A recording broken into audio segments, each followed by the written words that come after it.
of density gradient centrifugation, where a particle density is going to be matched with the gradient density.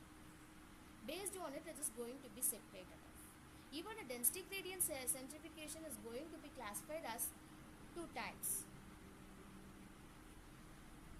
A major important thing in the case of density gradient centrifugation is going to be gradient at different density. So a choosing of gradient is very important. So a gradient which is going to be good gradient, as we are going to see. A good gradient must have following characteristics. A gradient must not affect the bioactivity of a sample. This means a gradient used must not affect the sample. If we take a protein will undergo denaturation. So the gradient which will cause a denaturation will not be used based on the sample used. So a gradient should not be affect the bioactivity of a sample. Like that, a gradient should not affect the corrosion, because a corrosion of rota can also be possible if the gradient is corrosive. If it is corrosive, then accurate purity will not be possible.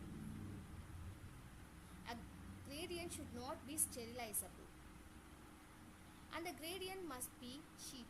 If it is in high cost, it's very uncomfortable for usage of a gradient for many times.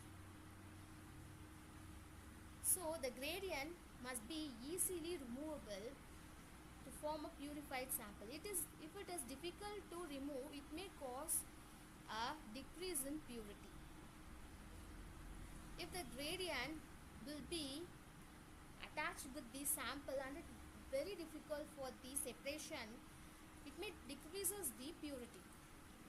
The gradient must not absorb the UV range, because a separated biomolecules will undergo further for colorimetry test and spectrometry test. If it will absorb the UV range, it may causes a deflection in the results of UV range. A deflection in the results of UV range will causes a difficult in identification of component, because each biomolecules has a UV range, specific UV range. A protein has a different UV range and a carbohydrate has a different UV range. Like that, each one has a